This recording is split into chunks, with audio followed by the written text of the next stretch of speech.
Girl, just say the F word. Oh, I be reading. One of the things that I like to tell people is that I be reading, because I just be reading. Hello everybody. Ugh, don't lick me. Hello everybody. Welcome back to our YouTube channel. My name's Kylie. This is Toby.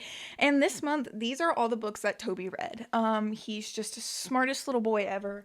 Stop looking at my glasses, dude. He's the smartest little boy ever, aren't you? I added 20 books to my yearly reading goal this month, which is a lot of books, but I would like to say that a lot of them were audiobooks and a lot of them were very short stories. We'll get into that.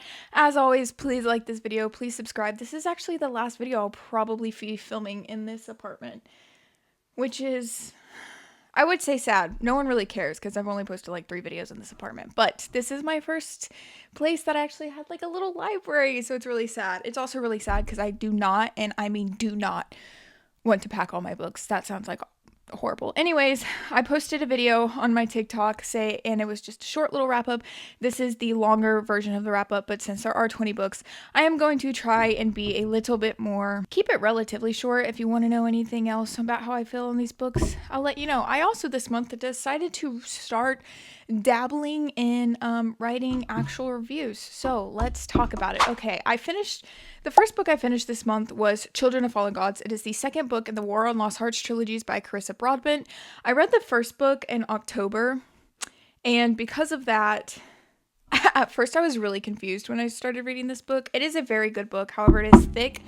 I gave this book a 4 stars, and the reason I gave it a 4 stars instead of a 5 stars is because, like, the first half of the book was very slow and it felt like we were doing the same thing over and over. Like, oh, we have a battle. Oh, one of our main characters is here. One of our main characters is here. And then there's like this third character, this third POV that you don't know anything about.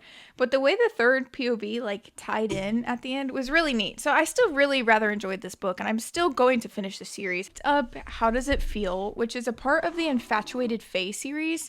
And I actually got this. I did a video on my TikTok channel for my birthday. My boyfriend did like the Barnes & Noble book challenge, but we did it at Half Price Books.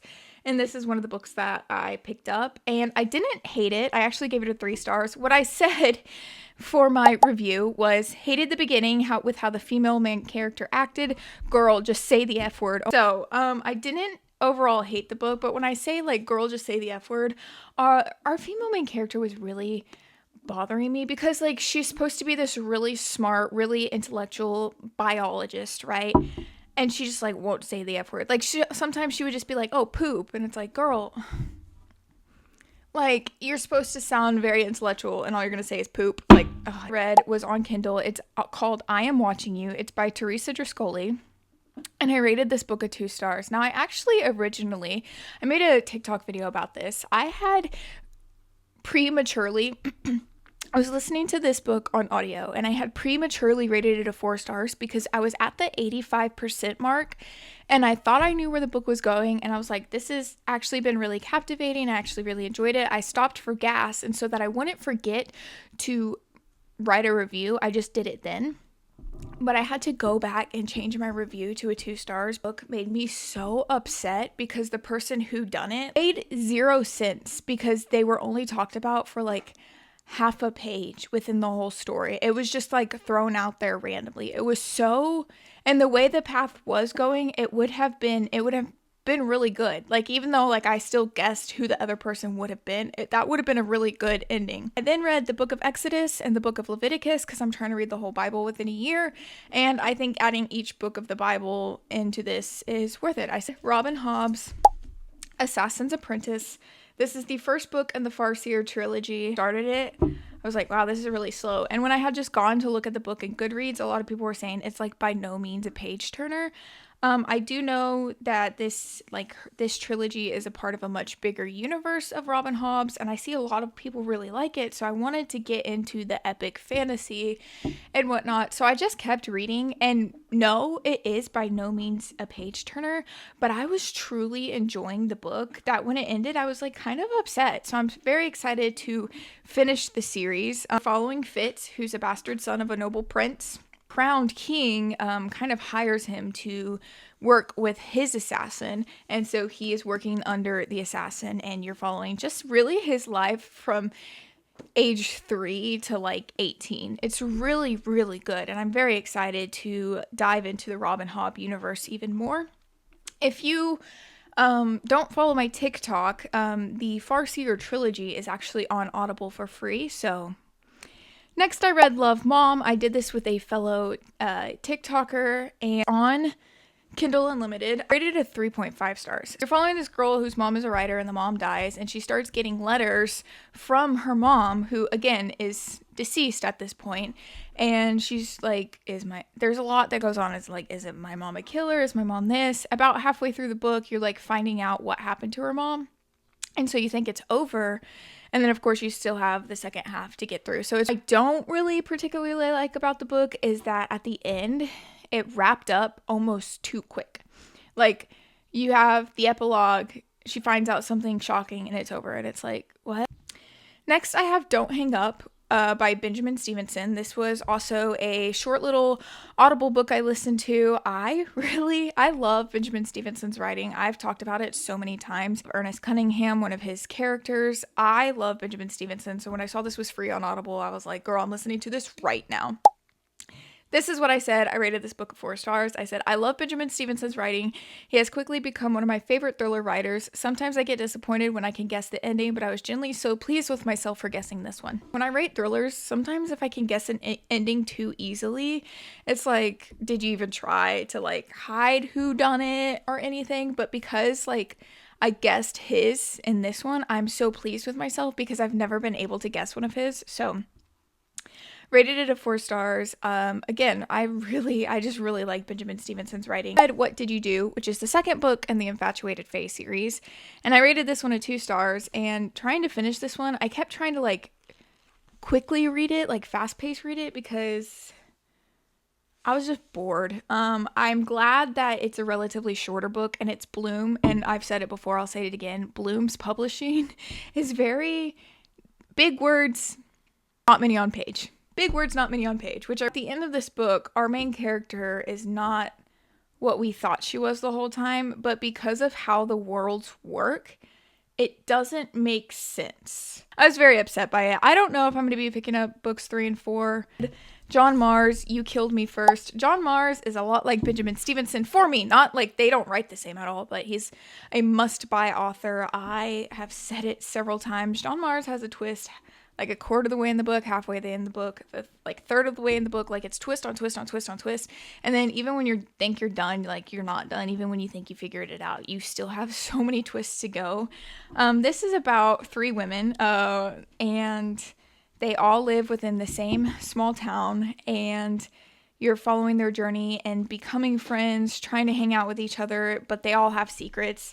I rated this 4 stars because the first half felt like it dragged on for forever, and I was like, where is this going? Like, there was nothing really thrilling within the first half, but the second half just kept going. I did guess quite a bit within this book. I will say is that if you know anybody with DID, dissociative identity disorder, I don't think it was accurately portrayed in this book. The New Year's Party by Daniel Hurst. This is a short little novella on Kindle Unlimited. It was cute. I rated it 2.5 stars. It's just a funny little thriller, and I feel like if I literally say anything about the book, I can't because it'll just give away the whole book. But you're following people at a dinner party and whatnot. And then I read The Ankle Snatcher by Grady Hendrix, and that is a part of there's this thing on Kindle called Creature Features, and they're short horror stories, and I love them. I eat them up. I devour them. Ankle Snatcher is about this guy whose dad is in jail for supposedly like his mother had always said like, hey, I didn't do it. It was the person, like the monster under the bed. If you ever have to get up in the middle of the night before the sun is up, make sure you turn on a light to do so. Otherwise, you're gonna, or anybody with you is gonna, and you're just following that. I would say we're almost done, but we're not. After so long being like, I never want to do a TBR jar because I started a TBR jar pig. And I started reading off of my TBR because of that. And the reason being is because, one, again, I am moving. I have to pay 2 rents next month. One at this place and one at my new place. And I physically, literally cannot buy any books next month. I do not have it in the budget. I do not have any extra money to spend on new books. So I have to read the books that I have. And I realized that I had like 75 books on my shelves that I plan on reading or that I have planned on reading that I haven't read. And that's a little bit ridiculous. I'm actually having so much fun. I picked up The Darkness. I got this book at McKay's bookstore in like, when did I go? July? August? Pauline Huda, who lives in Iceland, and she is kind of like the FBI there. I guess, is there an FBI in Iceland? Like, is it all federal? Oh. Anyway, she's like the equivalent of the FBI there.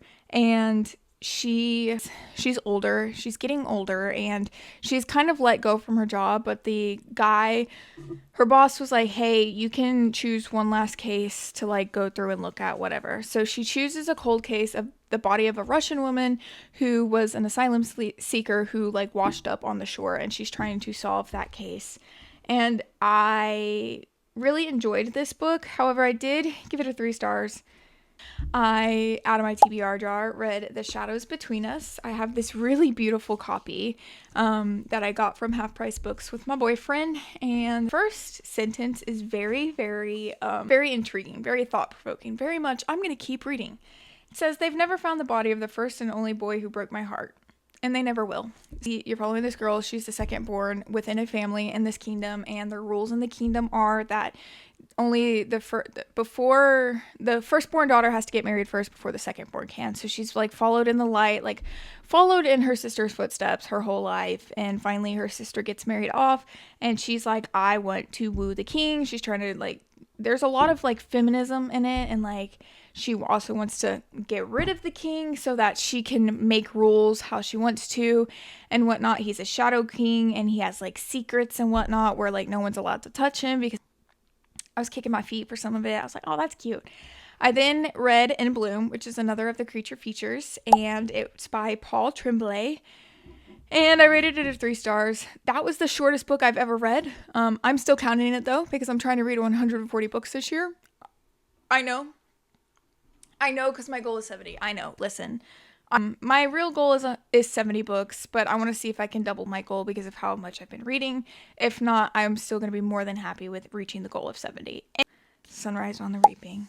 And I feel like making a whole video based on this book alone. Suzanne Collins, listen, I love you, but you broke my heart. So this is Haymitch's story. And if you don't know, from the original trilogy, Haymitch was Peeta and Katniss's mentor. And his games were the 50th Hunger Games, which is the second quarter quell. And in this quarter quell, 4 tributes, so double the amount of tributes, were reaped. And learning this book it makes me wonder if she's had this story in her mind for so long, or if she had it written out for so long, because the way that this ties in to the original trilogy and Ballad of Songbirds and Snakes is insane. Like, Suzanne Collins' mind is just insane. It is such a heartbreaking story, though. I had to keep putting it down because it's just so heartbreaking. Lighthearted book to read, and then for some reason picked up that. If you like Criminal Minds, and if you like Dexter, the show Criminal Minds, and if you like the show Dexter, then I think you would like this. I've only read the first book from it so far. It was a 3.5 rounded up, and dude, really, The Darkness Within Us, which is the second book of The Shadows Between Us. Again, really pretty covers. It's kind of the same, right? No. Following the sister, though, of the girl in the first book, and literally, I can't say much without giving it away. It is the same premise. The same exact premise. Literally wrote #feminism, same premise as the first book, but different sisters. Then I read Lease on Love. This has been on my shelf for quite a while. This was $3. Got it from Half Price Books. It's intrigued me. I like that it's floppy. It's been on my nightstand actually for so long because I thought I was going to get to it soon, and I didn't. And then yesterday I read it in 3 hours, and I'm not the biggest romance fan. It's hard for me to read just a romance book because I like closed door romance a lot. I know I have these on my shelf. Don't look at them. I've literally only read 2 books by Elsie Silver because of that, but I like closed door romance. I like the yearning. This gave me what I wanted, except, and so I rated it a 4.75 stars. And the reason it's not exactly a 5 stars is because when we first meet the love interest, let me see, his description is just awful. And it's like, why would I want to even try and fall in love with somebody like that? Like, you're supposed to give me the love interest and need some redeemable qualities about them. A sliver of so pale he probably hasn't been outside in months face is visible. If you're gonna like present a man to me like that, like so pale he looks like he hasn't been outside in months, and like really unruly kept hair, and just like he seems gross, I'm not, what? Like, he's gotta be like little redeemable qualities later on. The yearning that happened, oh, I was kicking my feet, I was giggling. I liked that they like took things slow in this book. In the end, there's not a third act breakup, but there's like a third act conflict that was really, I didn't like how our main character acted in it. So because of that, gave it a 4.75 stars, but I still really, really, really, really liked the book. Currently reading Phantasma. I'm literally only on page 32. That is that. Oh, this book smells so good. Anyways, those are the books I read this month. Without Phantasma counted, because I haven't finished it yet, I am at, for my reading goal, 44 books. Which, to reach 140 books in a year, I'd have to read like 12 books a month. And so the first month I read 10, last month I think I read 14, and then this month is going to be 20, which is perfect. So let me know your favorite read of the month, and let me know what other videos you want to see from me. Sorry, I know I said last video that I was not only going to post reading wrap-ups, but here we are, so